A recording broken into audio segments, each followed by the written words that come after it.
এখন বাজে রাত 11টা, আর আমরা দেখো লাগেজ নিয়ে বেরিয়ে পড়েছি কোয়ার্টারের বাইরে। কারণ আমরা আজকে বাড়ি চলে যাব, 1 মাসের গরমের ছুটি শেষ, সেই জন্য আমাদের বাড়ি ফিরতে হবে আজকে। তো দেখো আমরা এখানে স্টেশনে চলেও এসেছি, এখান থেকে আমরা বালাসর স্টেশনে যাব।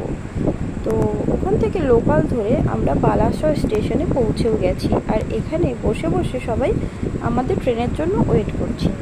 আমার বোন এবছর প্রথম আমাদের কোয়ার্টারে এসেছিল, এসে ওই 3-4 দিন মতো ছিল। তো আজকে আমরা বাড়ি যাচ্ছি। তো বোনের হঠাৎ করে শরীরটা একটু খারাপ হয়ে গেছে, এই জন্য মনটা একটু খারাপ বোনের। তো কিছু করার নেই, অনেক দিন আগে টিকিট করা ছিল, তার জন্য আজকে আমাদের যেতেই হবে। আর এখন দেখো 12টা 49 বাজে। তো আর কিছুক্ষণের মধ্যে আমাদের ট্রেন চলে আসবে।